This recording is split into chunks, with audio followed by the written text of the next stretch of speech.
Hello, hello, welcome. This is Yonks with Solar EV, and this is our very first working group for the Community Energy Innovation Prize. And I'm joined here with Tyler, Mrs. Yonks, and Nick. Welcome, good afternoon, everybody. And we've got a lot of agendas, so we're just gonna hop right in here because that's what we do on our working groups is we actually get stuff done.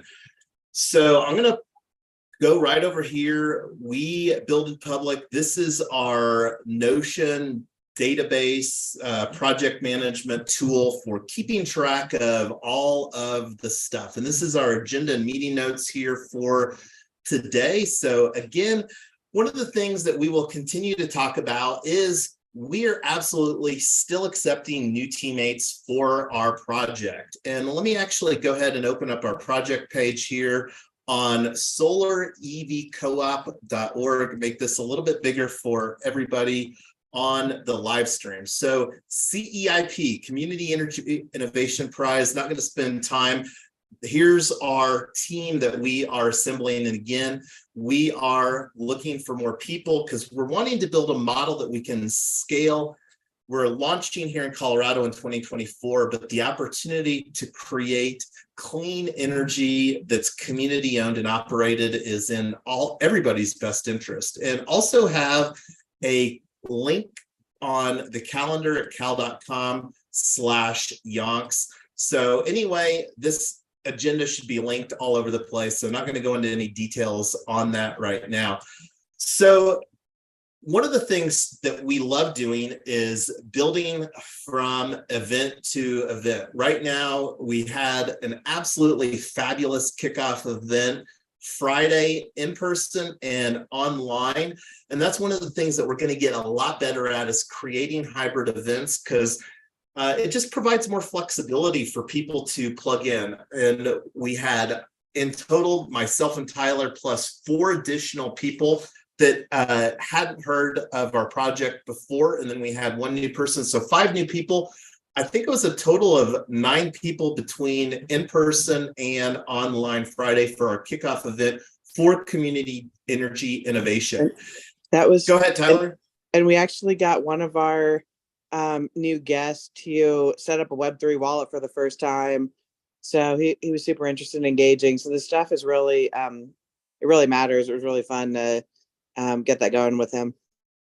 Yeah, and I think that just amplifies the importance of an in-person component because, like, based upon the circumstances, I would guess with a fair degree of certainty that this person wouldn't have actually done that if we weren't there to help them through that particular process. So anyway, moving on, one of the things that we also do besides the working group, like what we're plugging into right now is an office hours. And Let Us Meet is one of the tools that we've used for finding when the best time is. And since this is our very first, and I'll probably rename this to Office Hours 1 for Community Energy Innovation Prize. So this is one of the tools, and I'm going to link this here on the live stream, and I'm going to open up. So bear with me a minute because I'm actually going to link it through our Restream dashboard so that it goes out to all of the applicable channels. And let me go into the, here it is, link to Let Us Meet for upcoming office hours next week. So the office hours, we're really wanting this to be a much more casual dynamic. And this is one of the things, it's looking right now that based upon the heat map that we'll probably be doing this on Monday afternoon. And right now we're in Mountain Time. Most of the team is in Mountain Time. So it's looking like unless things change substantially, and shoot, like we're on a working group, let's go ahead and nail this in.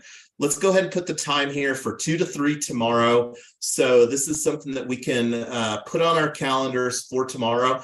And this is something that if we have time, I would like to circle back and potentially discuss what we want to potentially do during our office hours tomorrow. And that's something to be thinking about here throughout our working group today. So if you, Tyler, could help remind me of that as we get closer. And let me just make a note of that here too. Next actions, time permitting, discuss office hours agenda for tomorrow. Okay, cool. All right, go ahead and close down close this down. So this is one of the things for now. The link tree is our homepage. This is something that I'm linking as our project links there at solarevcoop.org. So this is something that I cleaned up a little bit. And this is also a new playlist that I created right here on YouTube. The working group that we're on right now will go on to this. Right now, we just have our kickoff event there. So that's just one of the ways to try to keep things more organized as far as from a consumption standpoint. And anyway, moving on down the agenda here. So the other thing that I wanted to talk about is the link to register. So this again is functionally the kickoff week for Community Energy Innovation Prize. And I'm going to click on this link here. So here's the registration page. Let me make this a little bit bigger on the live stream. I'm going to throw this in the Zoom. If you haven't registered for this here, go ahead and do that. And here's the link. So the more that you understand the prize here, the better that we can submit and the more that you can contribute as far as from an adding of a thoughts standpoint. And there will be likely a replay available. I'm going to make my best effort to attend this in person here coming up on a couple days. I can't remember what day it is, but this is the link to the webinar. And this is the first time that the U.S. Department of Energy is actually hosting the Community Energy Innovation Prize. Like the first HeroX that we submitted for on September the 27th, our solar EV project, was Solar Prize Round 7, which was the 7th one. So this is the, and let me actually just go back to our link tree there real quick, solarevcoop.org. And here is our team page. And what I was wanting to actually show was the underlying prize. So Community Energy Innovation Prize provides support, build trust, and strengthen partnerships with underserved communities while advancing the clean energy transition. This is a pretty simple narrative to fulfill. And one of the partnerships that I'm really looking forward to creating and fostering is with colleges. And you can actually see that there's a different track. We're not a college, so we're not going to be submitting under the collegiate track, but we absolutely do have the opportunity to bring this to interesting colleges here. Like one that comes to mind that I'm going to drive conversations surrounding is the Front Range Community College. They have a campus here in North Denver that's very close to me. And if they had DC fast charging through our solar EV model, I would absolutely patron that DC fast charging station here in the North Denver area. So we'll be talking more about different partnerships that we can do to really drive an underlying narrative. And we'll have a lot more to talk about that here during our next working group, because there will be a lot more information through the webinar. And the more of us that participate in that, the more that we'll be able to have a solid conversation next week during our working group on that. So did you, Amy, have an opportunity to participate in the collegiate track webinar here this last week?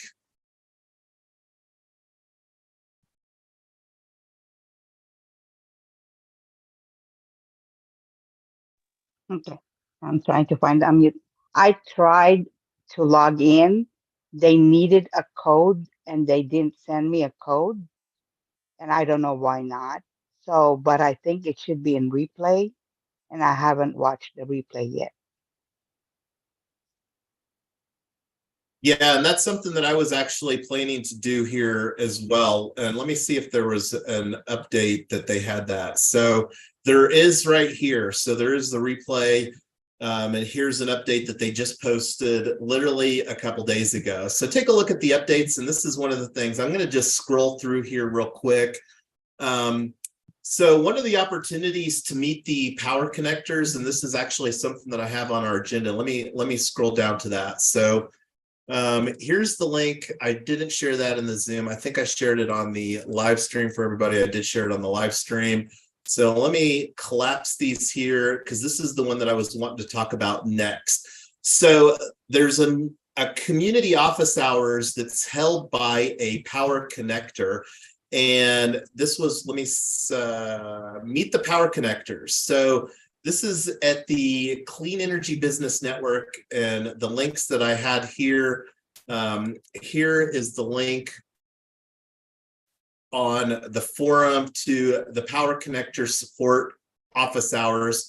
And this is hosted by Ali Judge at the Clean Energy Business Network. And I was, we'll talk about that here because coming up, because this isn't until the 27th, but if you want to register for that, the link is on the agenda here.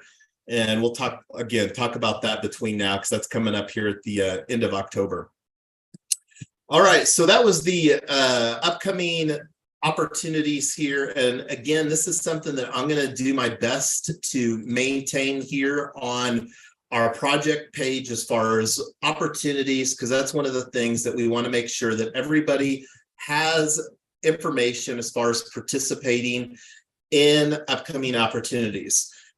So one of the things that we're obviously focused on building our community solar project, Solar EV, here in Colorado. And this is one of the things that we want to talk about here, because this is the, and let me just open up this page so that you can all see here.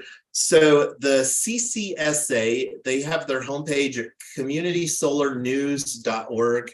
And here's the link that discussing, and just throwing that on the live stream for everybody and on the Zoom for everybody. So the CCSA recognized 5 people here in Colorado, and this is something that we'll unpack more in details, but it looks like there was yet another House bill that was passed in favor of the community solar regulations here in Colorado. It was House Bill for 2023 1137. And again, I already linked up. So this has to do with the net metering credits.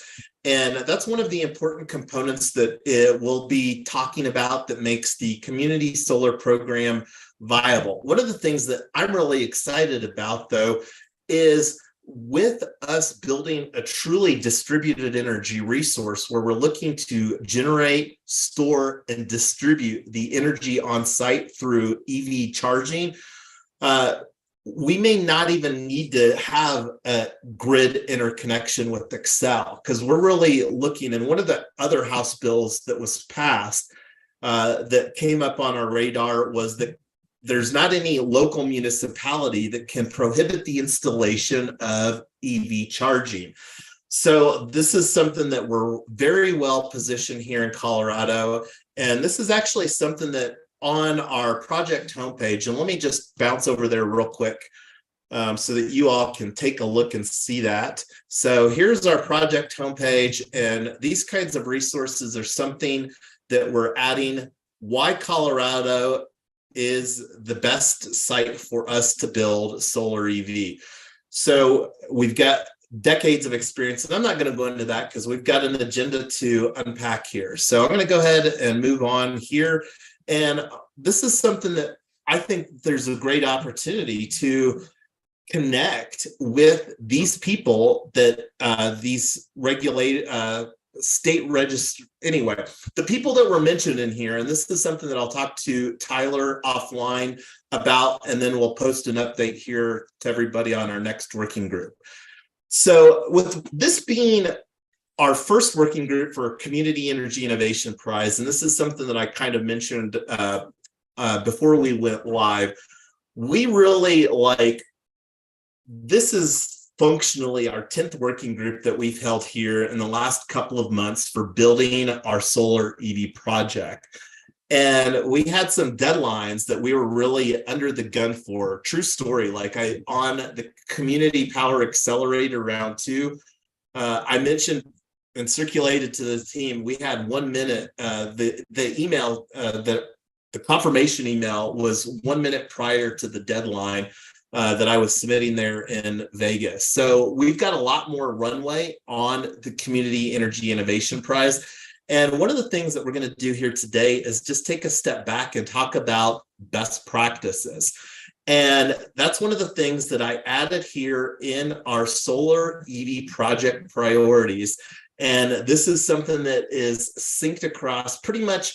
There's not going to be a event where we're talking about solar EV that we're not talking about the solar EV project priorities. And that's one of the things that I love in Notion is this kind of functionality. So here's some of the best practices that put under this toggle heading, community code of conduct. So that's actually something that we're going to implement here today. And organizational governance.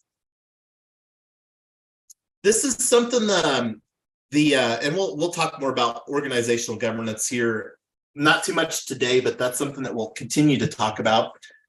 Cell culture, fun, earning, and learning. This is something that I don't want to personally host an event if I'm not having fun, earning, and learning. So that's one of the things that we're going to incorporate. JEDI, justice, equity, diversity, and inclusion. One of the things that we'll probably talk a little bit about here, time permitting, is the B-Lab assessment. And then also industry specific. So there's a lot of industry specific things that we're doing here, like communities, solar, EV charging. So one of the things that is an important aspect of our community solar is implementing best practices. So there's actually a really solid, and I haven't been through it myself. I'm going to link up everybody here. Building with benefits. And that's a resource that I would encourage everybody to take a look at. They actually have an entire webinar series here. So this is something that I'm going to commit to going through here between now and our next working group and kind of see if I can put together some takeaways.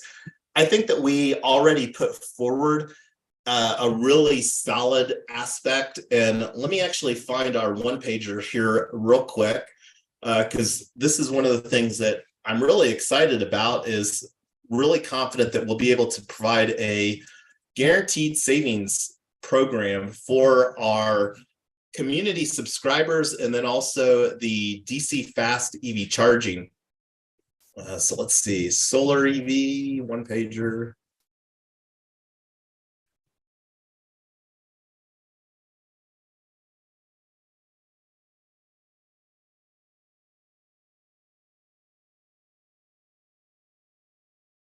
All right, so here is the solar EV one pager.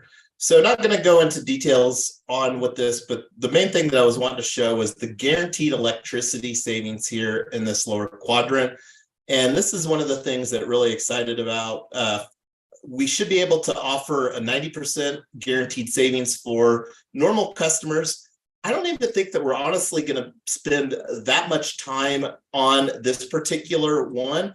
The main focus that we have is to get a minimum of 10 low to moderate income subscribers. The 10 is the number that Excel has put forward. So that's something that I think that we need to develop fairly early. And I'm not sure from a timing standpoint, it's not something that really want to talk too much about today, but it's something that we need to talk about here in October. And then the 75% cost for gig workers. So anyway, I'm going to get back to our agenda here. So on the community code of conduct, so let's go ahead, and I wanted to see if we could just copy this in here. So this is the markdown version. So here is our GitHub page for Solar EV Co-op. And like I mentioned off offline, Nick. I'll get you added as a contributor, really wanting this to be more your area of expertise. You're I'm sure a lot better at the GitHub than I am. So I go ahead. I saw you had your mic open, so go ahead and feel free to chime in here. Sure. Yeah, no, that sounds like a great plan. I can definitely take over that and lead that. And I think the open source guide had a your code of conduct. So this is what we're talking about implementing here, the code of conduct, because I think that they actually had some parameters as far as where this needs to go in the repo. I think it needs to be in the root directory. Have you put one of these in on a GitHub organization before, Nick? I've built GitHub organizations, and then I've added repos and added the open source. There's some licenses that you can add based off of the open source licenses that we want to use. So I've done all of that. If that answers the question there. Oops. Well, I'm not gonna spend any more time. We'll get this figured out offline and put our contributor covenant code of conduct. This is version 2.1, and this is just very copy and paste. And I'm pretty sure that this has to go into a specific location on our GitHub repo. So we'll put that as a next action. I'll move this down here from here to down below to our carryover. Okay. So before we move on, as far as this is one of the things that I did want to talk about. I came across a pretty fabulous article here from how DAOs could bring organizational trust and transparency. And the more that we can use solid reference points within our communication. So the Wharton School of Business is largely regarded as one of the best schools of businesses in the world. And this is, I haven't read through this entire article. I scanned over it. And the more that we can add, because this is actually a toolkit, Decentralized Autonomous Organization Toolkit. Because one of the things that we need to do is we need to create an organization that has the governance that can exist without ourselves, but then also from an investor confidence standpoint, when we get our security token offering ready, that people are confident that they open up their wallet and invest in our project, that we'll be good stewards with the money and do what we say that we're going to do with those funds. So this is one of the things that we'll be talking about is best practices. And I'm going to link this up for everybody here on the live stream and in Zoom as well. And besides the this particular page, there's also the PDF that I had linked on our agenda as well. So the other thing too, I don't know if I had any other, I don't have anything else. This is actually where I wanted to go into, and somebody keep me on track here. I didn't really have a time frame, but I only want to really allow for 10 minutes of our B Corp assessment review. And let's see, B Lab, B Corp.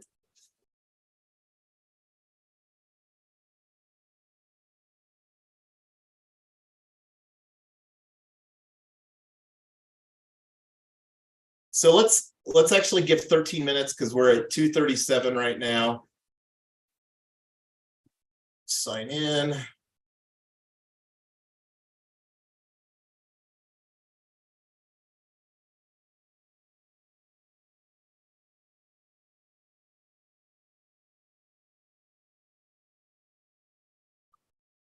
So P-Token ID, SEVCO, Solar EV of Colorado, PBC. This is actually what we're planning on naming the legal entity name. We are in pre-launch and we haven't done a legal entity right now. Right now, this is an official project of Web3 Freedom Club. Not going to unpack what that means here right now.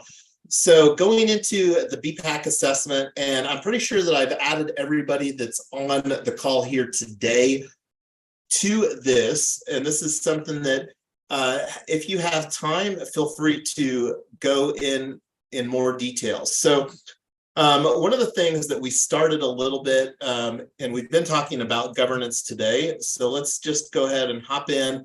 And this is one of the things that we'll probably allocate some time on each of our working groups, just so that we can continue to have this as our thoughts, because and then just continue to chip away at, because like I said, this is I think a really beneficial aspect. And I think the sooner that we can probably get our assessment done, and I can't remember exactly what the cost is to submit our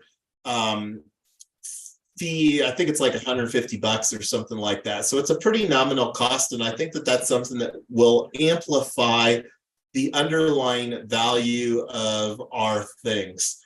So let's see, I think that we can just hop right in. So government structures. So let's see here. What is the company's highest level of corporate oversight? Owning management.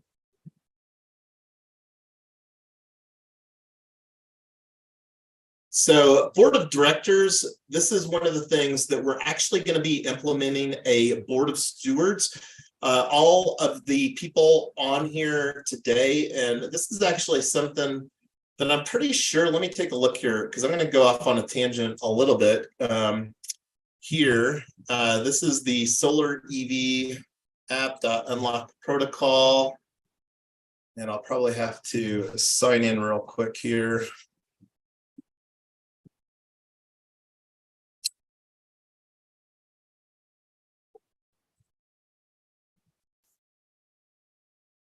So I'm just grabbing the password real quick for MetaMask, this hot wallet.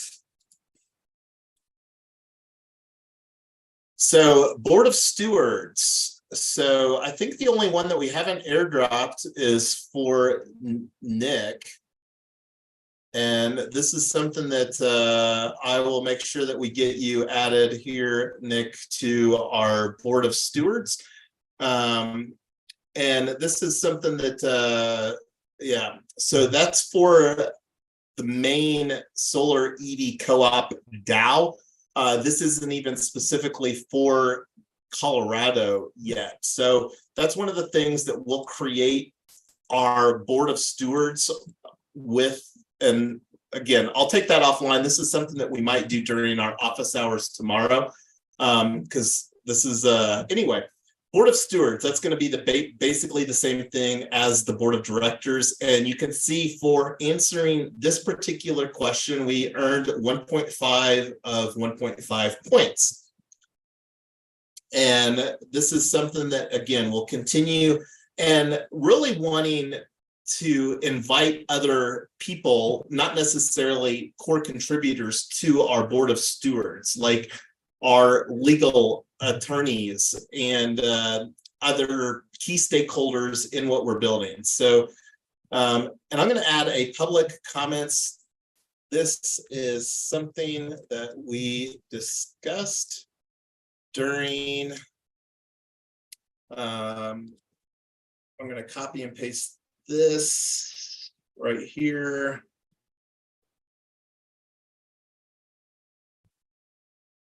YouTube link.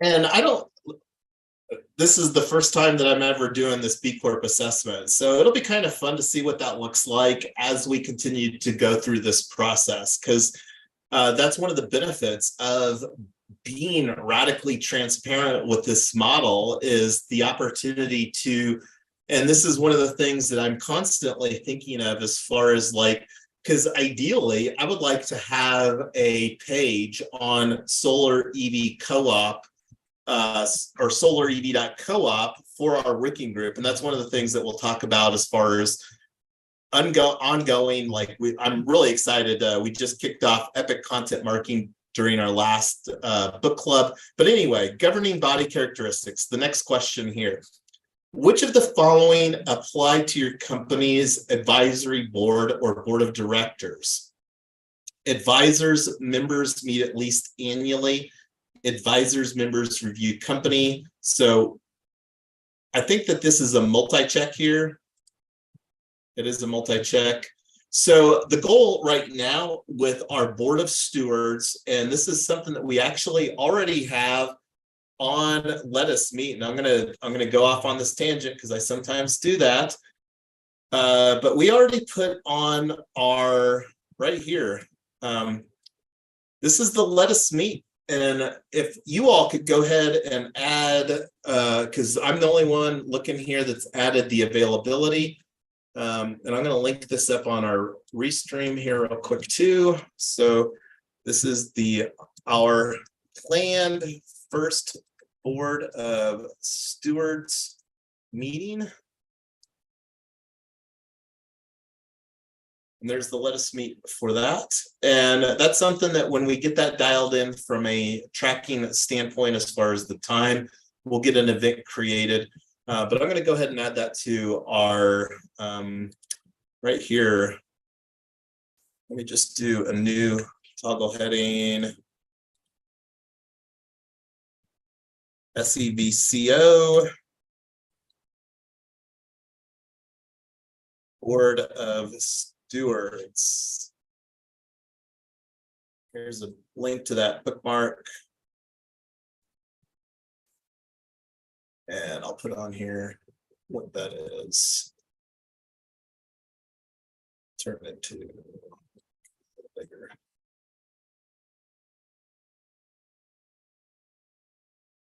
Okay, cool. So that's something that I already put forward. And again, this is just our commitment to do the right thing and build a solid organization here. All right, so getting back, advisors, members review company, social, and environmental impact. So this is something we don't have a social environmental impact yet, so I'm not going to check that box. Advisors, members represent or provide expertise from specific stakeholder groups, clients, community members, environmental experts, etc. I'm going to go ahead and check this box because I think that this is already something that we're doing and will continue to commit to do. At least 50% of advisors members are women or individuals from underrepresented social groups. I'm going to go ahead and check this box because I believe that that's something. Now, I don't know if this is something that will continue to unfold, but I believe it is currently. Advisors members are made transparent on company website.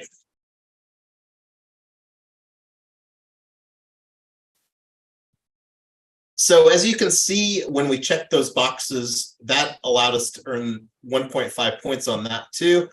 And I'm just going to copy and paste this.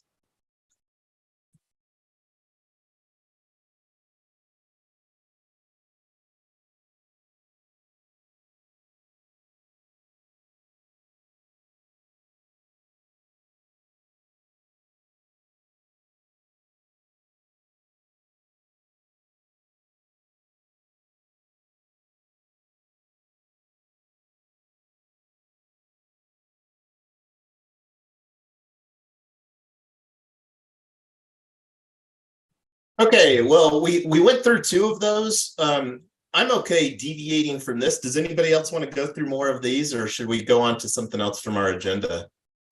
Let's keep going. Keep on going on this or something else? No, let's go to the next thing on the agenda. We can finish this up later. Okay, cool.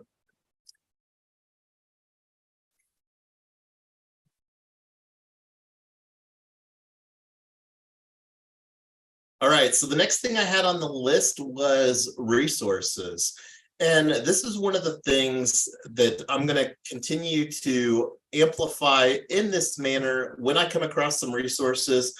And one of the reasons that I'll continually encourage everybody to work on becoming a subject matter expert at community solar. And one of the things that Nick and I have already had some side conversations about doing a podcast. I know that we've had conversations with other projects in the past on doing a podcast. I'm wanting to do a podcast for Web3 Freedom Club, where in season 1, we're talking about 2 different things. What is Web3 and what is community solar? And by those 2 types of things, and it's very likely that we probably will not have a guest on where we can talk about Web3 and community solar on both of those. Hopefully that will change, but anyway, let me get talking about the community solar programs tracker. This is a resource that I found on the Institute for Local Self-Reliance. Let me make this a little bit bigger here. And one of the reasons that I love the resources that I've been seeing on the Institute for Local Self-Reliance is that they seem to be a lot more aligned with what we're doing and the ethos of what we're building. So anyway, this is, I'm suspecting the states that are on this graph: Colorado, Illinois. What is MA? Maryland? That's MD, isn't it? Massachusetts. Massachusetts. Thank you, Tyler. So bad with geography. Massachusetts, Maryland, Minnesota, New Jersey, and New York. So my guess is that these are the top states that community solar programs regulations exist within. And this is one of the things that you can go through and learn some more about. So I'm going to skip going into any more on that and going down the list here. So this is another resource. This is a little bit older, but this is one that I really enjoy the underlying ethos, because this is something that we're going to be dealing with here in Colorado and also is dealt with in Minnesota. New report sheds light on America's monopolized energy sector and how we can fix it. So Colorado is definitely a monopolized state. So are others, though. Excel Energy also operates in Minnesota. But anyway, that's another resource. And this is something that I'm going to also continue to add. They have another resource there, the Community Power Scorecard. And this kind of rates different states as far as where they fall. And looking at Colorado, since this is relevant for us here, and I don't know if I have to click on the map, but that's a different resource. I'm not going to go into details. I'm pretty sure that Colorado was in the B range, and I think that that's evident by the coloration here. And they also have a Energy Rules podcast. I haven't listened to any of their podcast episodes, but moving down the resources here, this is these 2 resources are a lot more detailed about Colorado specifically. I don't know if there's any newer resources than this, but this is a very detailed report that's very related to us. Insights from the Colorado Energy Office. This report was done on a community solar demonstration project. And this is another report that was commissioned by the Colorado Energy Office. Similar, and this one was done, I believe, in 2015, November 2015. So one of the other opportunities that we have, does anybody else want to talk about resources that you potentially came across here this last week before we move on? Okay, cool. Didn't see any mics come open. So the NCSP. So one of the things, this is one of the resources that was required that at least one person from the team had joined the National Community Solar Partnership, and they actually sent out an email. And let me see if I can find that email real quick that they sent out. Let me see. I think it's let me do a search here real quick. And this is something that I'm going to upload as well. I didn't have this linked on the agenda right here. So this was an email that I received, and one of the cool things that happens is that anybody that's joins, they get added to the WhatsApp. And this was one that they just sent out for October 6th. And and let me link this YouTube video in here, because this is one that I think everybody should have. Get the link here. Here's the link. So anyway, the thing that I was wanting to show was welcome new partners. NCSP grew by 27 partners this week. And this was the main one that I was wanting to show here was on this page, myself, Decentralized Community Solar got added to this list. So looking forward to seeing other team members as they get added to the NCSP as a partner, that you will also be listed on this so that we can utilize the resources, because there's a lot of resources that are available, and we'll be talking. I think that there's an opportunity that I've listed as an agenda here later on that. So the link to join the National Community Solar Partnership is this one right here. And I'm going to throw this on the live stream, because the thing that's great about this is that this resource does not cost anything. And I love promoting resources that do not cost anything, because there are some other resources that cost a lot. So this is join the NCSP.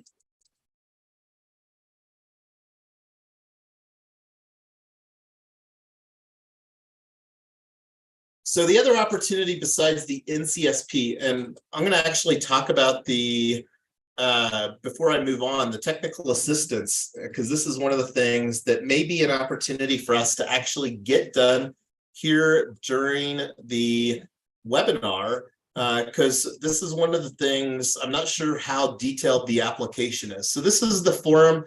I'm currently signed in here. So as contributing or participating in the we get free technical assistance. So, and you can see here, especially for those who are new to NCSP.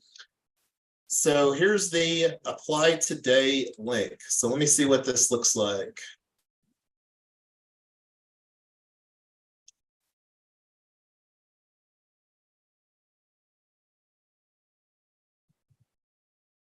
Old, do not use. For the current version, please go here. So make this bigger. The National Community Solar Partnership is a U.S. Department of Energy program with the goal of expanding access to affordable community solar to every American household. The NCSP seeks to power the equivalent of 5 million households with community solar by 2025. It's a very aggressive goal. I'm not sure what the current number is.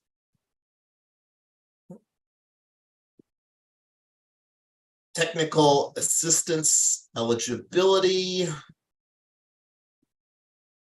Before requesting technical assistance, take advantage of these other community solar resources.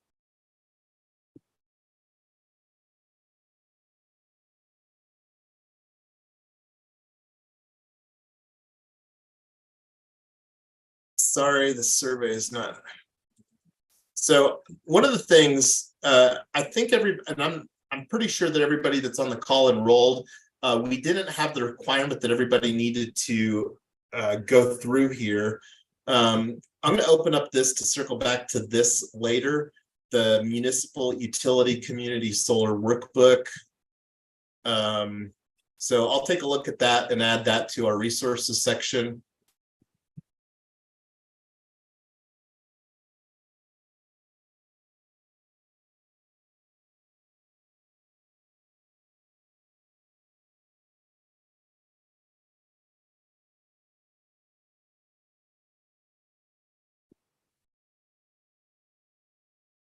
So this probably has more information than I'm really wanting to go through during the live stream. So this is something that we may circle back on during the office hours tomorrow.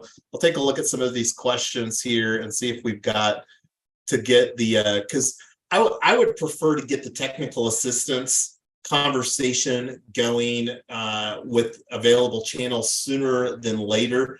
And that's one of the things I'm going to actually go back to our HeroX for community energy innovation and see what other resources are available on this tab real quick. So this is one of the things, the better that we can utilize the resources for building our project, and not only our project, but I'm really looking at this as also building our collateral for our security token offering that we're going to do as well. So it doesn't look like that there's a whole lot of other stuff besides the official rules and the power connectors on here. And I'll send an email to these other power connectors to kick off the conversation so that we can start having these conversations earlier so that we can, again, leverage the resources that are available in this prize. So check this box, Community Power Accelerator.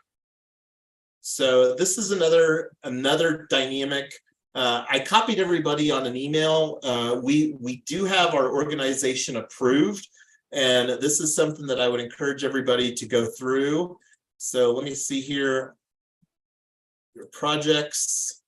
So right now we are in a pending status for our one project. Our primary project that we're going to spend the most resources on is the 24-hour fitness parking lot at Diagonal Plaza in Boulder. And I should probably talk about, I think I'm going to bring that up here real quick, is our portfolio project that we submitted. So in Community Power Accelerator, let me go to that page real quick.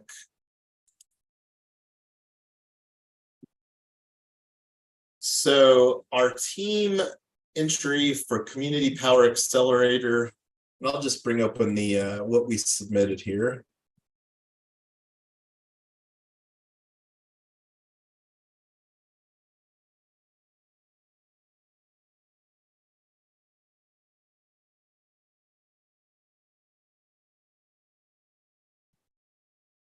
So this is one of the things that included in our portfolio narrative was our site selection process.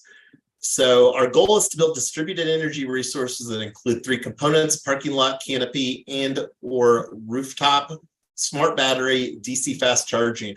And I slightly modified this because, as you will see here within this portfolio narrative, 2 of the 3 sites that I selected for submitting in we've got the parking lot canopy, and there may be an opportunity to do rooftop solar on the 24-hour fitness and other buildings there as a component of this project, but that's something that we'll unpack as that conversation matures. So to move on to this next section, the site selection process. To capitalize on our projects, we insist on stacking as many green energy incentives as possible. Energy community, hard hit coals. So that really allowed us to narrow down to several geographic zones. And that's one of the things that highlighted within this. So the site in Boulder was the 24-hour fitness, already mentioned that. In Welby, a 70th Avenue self-storage. Self-storage has a lot of buildings that are ideal for installing rooftop solar on. And the location of this would be also check some of the other boxes as far as the Department of Transportation within less than 1 mile of fuel corridors. And you can see this location, there's all kinds of highways. I believe, I know I-25 absolutely is. I believe I-76 is. Not sure about 270, but either way, it's got great access from I-25 to 70th right over here to build a DC fast charger for our distributed energy model with solar EV. So the other one was the brownfield, the hard hit coal in Inglewood at the Dartmouth Industrial Complex. And here was the map that I carved out. This is in Inglewood over at Santa Fe and Hamden in that area. Again, a great access from a highway standpoint. 285 is a designated Department of Alternative Fuel Corridor.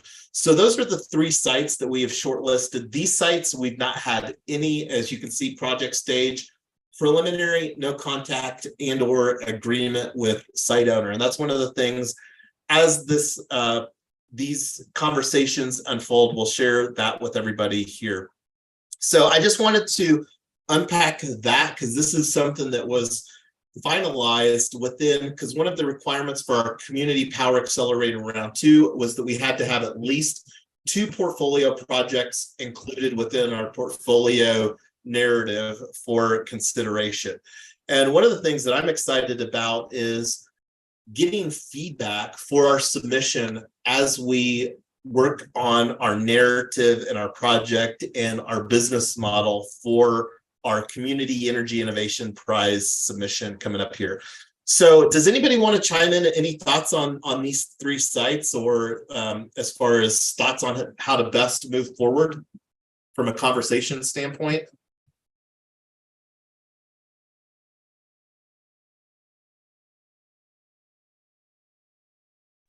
I think this is good stuff. This will narrow down the corridors a lot to where you should be looking at.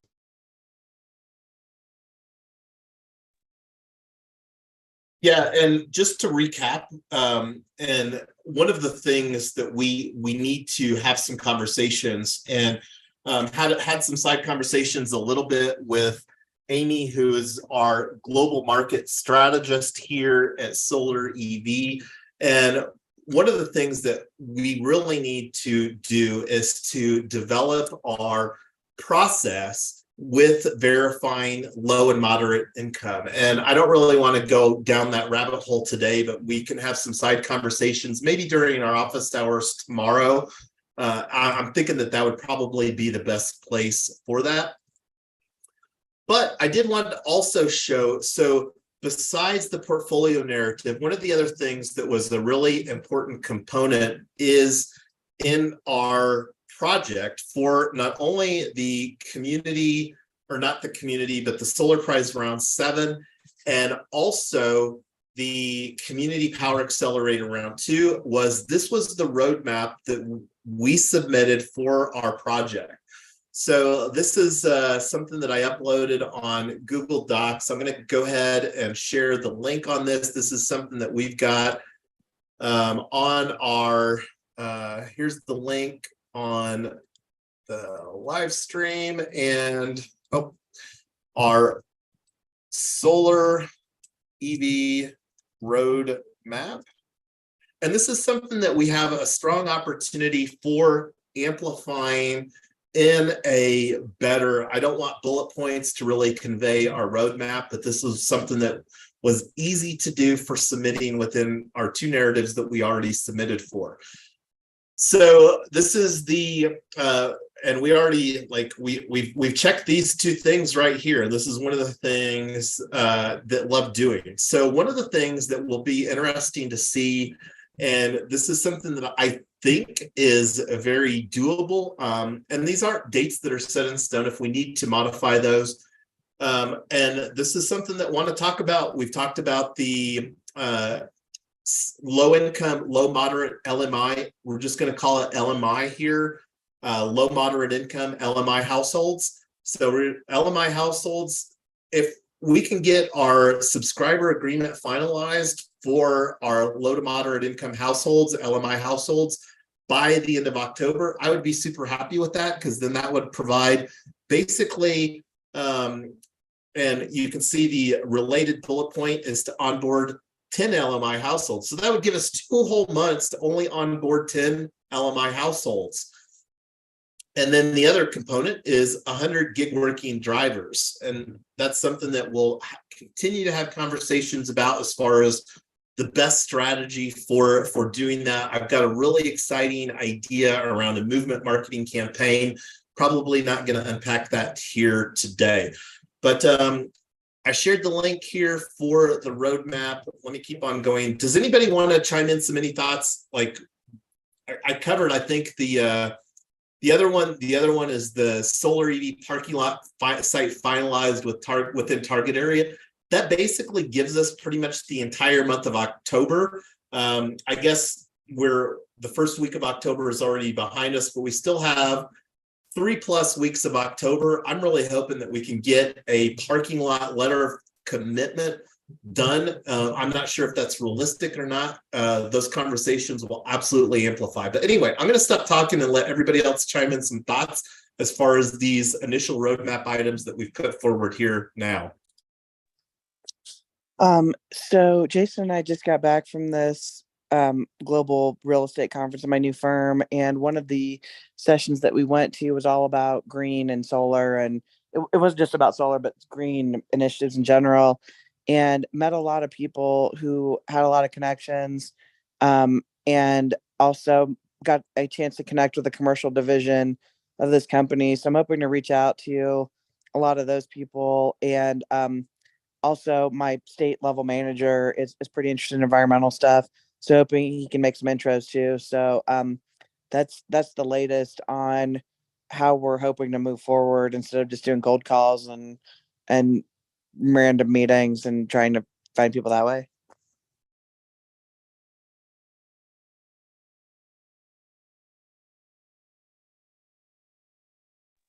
Hi, Jason, Tyler, Nick. This is Amy. Anyway, I suggest that we put that like an offer or a memorandum of understanding to put together that letter that the parking lot owners or whoever owns the property can look at and show their attorneys if that would work for them. I think that's the best thing we could, in order to make it happen. They need to have something in front of them that they can refer to their attorneys and see if that partnership or that, collaboration will work. Yeah, and I think that there's also some, besides the site owner, there's absolutely a lot of opportunity for us to foster some conversation with the local municipalities. Because at the end of the day, regardless if any of these sites don't materialize, this is something that there's an immense amount of opportunity surrounding. And I think that it may be even easier to foster the conversation with the site owner. Now, one of the things that was kind of interesting when I was starting to unpack what was going on with Boulder and community solar, and let me just do a Google search here for Boulder community solar, because it appears that Boulder is, and let me change this to within the past year. So it looks like, and Solar United Neighbors is, so I may even go through and see if we can join the co-op here. Tyler and I have been looking. Anyway, I'm gonna take this offline. Solar United Neighbors also provides an opportunity for the house that we're in right now. I don't think that we've actually gone through the process here with this. And anyway, they're going through a process right now. And here's another article. So let me link up everybody here. Because there's some events in person that are coming up, and I'm going to participate in person. And let me link this on to the Restream as well. So discussing Boulder's county-wide solar co-op. Because I don't know how that this cooperative through Solar United Neighborhoods, and here's the link on Solar United Neighborhoods. I don't have enough experience as far as Solar United Neighbors, but this is already something that Boulder, the local municipality, has done. Here's another. So anyway, there's a lot of stuff besides this type of thing with Solar United Neighbors, like with the Inflation Reduction Act. And this is one of the reasons that we have leaned so heavily into solar EV is because of the I do absolutely agree, Amy, that but one of the things that we don't have yet is we don't have our own agreement as far as like, because right now the conversations they haven't even happened. So it's like preliminary. And I would really like, I've got some ideas as far as structuring a deal. I don't know enough, because one of the things that's also more interesting about Diagonal Plaza in Boulder is I think that there's multiple property owners that may be involved. And that's one of the things that I would like to have a better understanding to navigate those questions as best as possible. But we'll continue to have conversations, and that's one of the things that I'm really looking forward to doing. Like one of the other opportunities that we've got that already talked about was the collegiate track, colleges. One of the other, besides colleges, that we really feel is a strong fit with community solar are with libraries, and each municipality normally has their own library district that's at a county level. And Tyler is a huge fan of libraries, and that's something that she's going to be driving from a conversation standpoint. School districts are another one, because when you're thinking about buildings and resources that serve the general public, schools and libraries and like other types of community buildings are absolutely ideal candidates for this sort of distributed energy resource. And the more that we can foster that, I think will really allow us to amplify being an energy innovator as far as what the panel, the judges for this particular contest are, besides just doing some of the no-brainer aspects. But anyway, does anybody else want to chime anything else on the roadmap before we move on to the next items on our agenda? Yeah, it sounds good. All right, cool. And again, the goal with the roadmap is to make this a lot prettier and more accessible in other manners besides on a Google Doc right now. But this is one of the things, since it was something that we submitted for 2 of our projects, wanted to make sure that we were all on the same page here. So we did a great job going through a lot of agenda here today. And this is one of the things that want to get better at as far as putting some things on our agenda. But I wanted to go back to the carry over here, time permitting, discuss office hours agenda for tomorrow. So before we move on, was there anything else from today that we really wanted to discuss to have a solid foundation for our Community Energy Prize submission coming up here?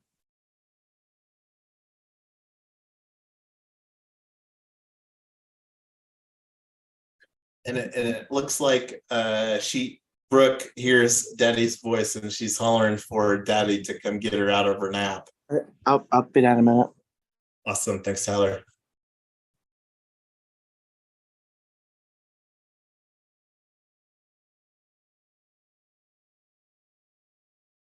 So let's see. I don't even know if I have. Okay, so so I can update this for, let me make this a little bit bigger. And I'm going to just update this to CEIP office hours.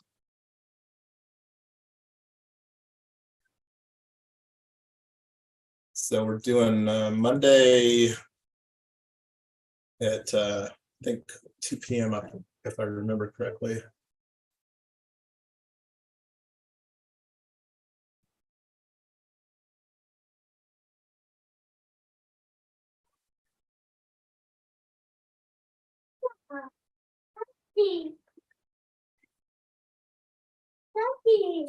So I'm going to add the governance for SEVCO, Solar EV of Colorado. So what else would you all like to do during our office hours tomorrow? And you can absolutely have between now and tomorrow to consider that, but wanting to capture some items here. And this is one of the things wanting to get better at is having discussions as far as what we're going through during our office hours and working groups. And again, the vision for office hours is to be a lot more ad hoc where people can pop in here. Like one of the things that I'm excited about is one of the people that participated in our kickoff event, he scheduled a 30-minute conversation tomorrow. And that's one of the things, a lot of people aren't familiar with this type of a format, being radically transparent and building in public and contributing in public. But one of the things that we do that I'm excited about is using a tokenized economic incentive, like for participating today. And that's something else that we'll probably do. I'm going to add this to our office hours for tomorrow. Work on reconciliation for airdrops for previously submitted to HeroX projects, WG1 through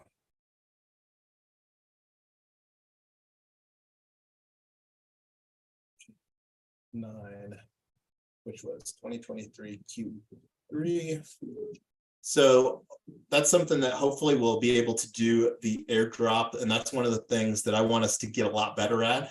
I would actually like to potentially allocate a time during our working group where we can actually go through. And this is one of the things that I would like to see improve upon from potentially a workflow standpoint, is automating some of the stuff from a technology standpoint as well.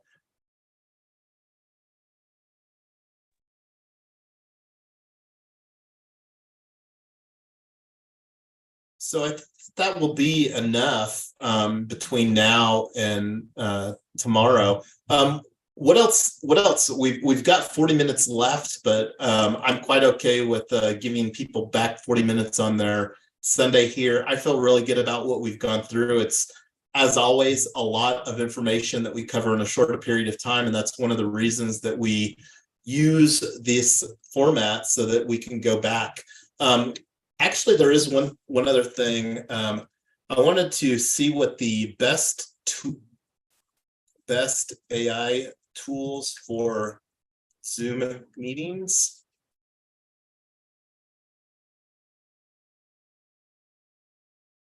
So this is one of the things that wanting to implement from a tool to better keep track of our working groups. Yeah, there's one called Firefly that I think you can have just join the meetings, and then it'll give us a summary at the end and call out all the action items. So that might be valuable. And then tomorrow we might want to look at the GitHub setup. And then I also know you were talking about possible email alternatives. I think I found some stuff that we could look at tomorrow. Okay, cool. I will put that on for the office hours. Discuss email solutions. Work on GitHub organizations. And one of the things too, we only talked about solar EV from an organization standpoint. This is functionally a project of Web3 Freedom Club. So while we're doing the solar EV co-op, also put the same stuff in for Web3 Freedom Club. And that's one of the things that I'll, if time permitting between now and tomorrow, like I've been procrastinating, working on using Figma to create like a workable visualization from an organization / entity chart here. And I know that that's something that Tyler and Amy have both asked for. And Figma is one solution. I've already talked Nick to about Mermaid. I'm actually going to grab that book here real quick. Mermaid is a book here that I got the official guide for, and that's one of the things I'm going to do some research, because we've talked about patent pending for our stuff. I think that there's a strong opportunity to explore what existing patents exist, and then also create a patent around decentralized community solar and/or virtual power plants. So, and Figma is, I think, probably an easier tool for most people to use. I think that Mermaid will probably be a better tool to also use, but that's something that I don't have some experience with. I played around with Figma a little bit, but I'm not going to pretend to be an expert with either one of those. So I added that. Did this capture the work on GitHub organizations, discuss email solutions? Did that capture those two things, Nick? Yeah, I think that got it. So one of the other things that wanted to talk about was, I think that there's a strong opportunity for us to do a Web3 investment club for Cryptorado.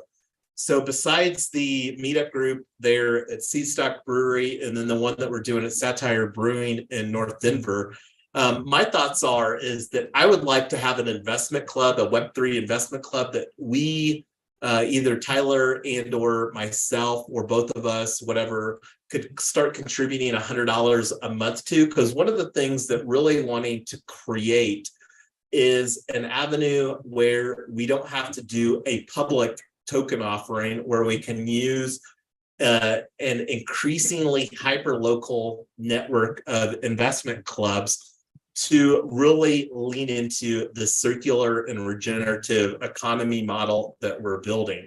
So I think that there's a strong opportunity. Well, we can talk more about that here in person and online, but that's something that I would really like to hopefully foster through a conversation standpoint here in October, where we could launch that potentially in November, if not sooner. So I'm not even going to capture that anywhere specifically, but going back to our working group agenda or our office hours, what else do we want to talk about today? Oh, one of the other things I wanted to get done here today was bitgreen.org.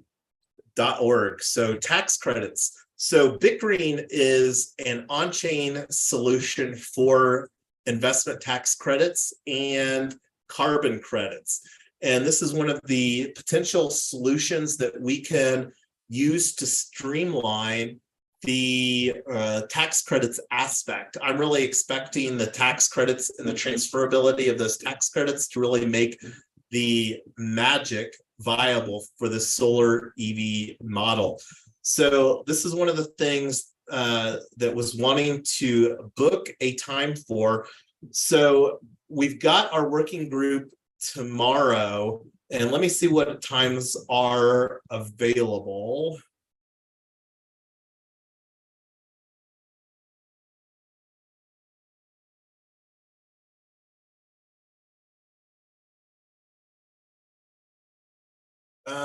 So it looks like the Bitgreen team has the window from, and these are mountain times, from 7 a.m. to 2:30 a.m. or 2:30 p.m. Should we just make our office hours tomorrow the first half of that, like 2 to 2:30, and then grab this 2:30 time slot for Bitgreen? How does that sound to everybody?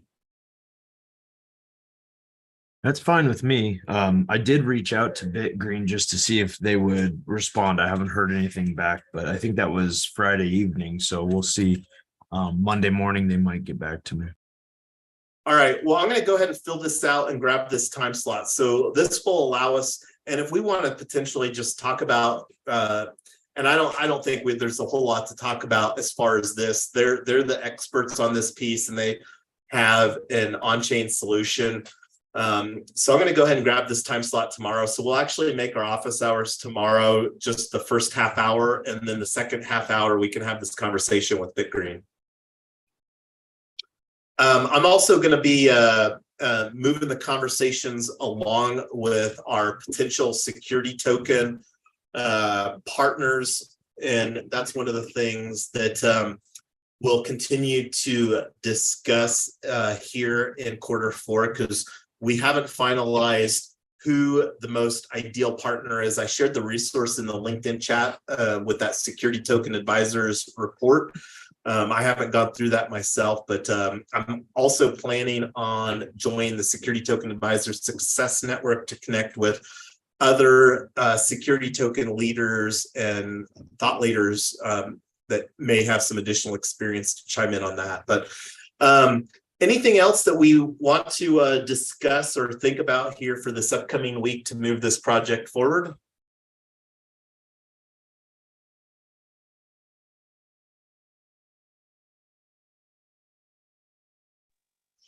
I'm gonna research that MOU and see if there's any kind of document that we could use to preliminarily like present what we're trying to do. And I don't know if I can present it for the next office hour, but I'll try to work on that. That would be fabulous. And one of the things that I haven't talked about here, this is something that we'll talk about more. We love using tools, and this is one of the things. Building a DAO, a decentralized autonomous organization, DWork is one of the tools that we use for task management. And this is one of the things that we will continue to talk about. We put forward like some reconciliation with the work that we've done already for the previous working groups for the submission of our 2 projects. And this is one of the tools that we're going to use for keeping track of the tasks. And I would really like to see the people that are contributing to the project have some understanding and be able to confidently create tasks for themselves and or the community at large. And that's one of the things that we'll again start to unpack and talk about more. I'll try to create some between now and our office hours tomorrow, so that can bring that forward there tomorrow as well. But Tyler had to hop off. She said that there was too much noise. Did you, Amy, or Nick want to give us any final thoughts before we bring today's working group to a close? Nothing coming to mind here. I'm good. You all have a good rest of your Sunday. You as well, and I love hanging out with you all. I saw Nick open up his mic. Go ahead, Nick. Oh, I was saying you guys have a good Sunday too. All righty. Well, we'll catch up on our office hours tomorrow. We'll have the office hours for 30 minutes, and then we'll have the conversation with BitGreen for 30 minutes. And I'll make sure that both of those get on your calendar. And for now, the calendar stuff, one of the things, just as an FYI, the Let Us Meet, and this is something that I've already shared, our usage for Let Us Meet will probably shrink a little bit as we get our office hours regularly scheduled. But with that Let Us Meet that we scheduled here during our live stream for the office hours tomorrow, it'll have a Google Meet link on there. That won't be relevant. I'll share from Web3 Freedom Club the office hours, and probably the other one may come from somewhere else. I'm not sure. A lot of that will depend on what it looks like to get the conversation with BitGreen scheduled for the 2:30 time slot from 2:30 to 3 tomorrow afternoon. But we'll catch up with you all tomorrow about the same time, 2 o'clock, and then we'll continue to move this project forward, because This is a project that I'm so excited about and love building with you all. Awesome. Looking forward to it. Thank you all. Bye.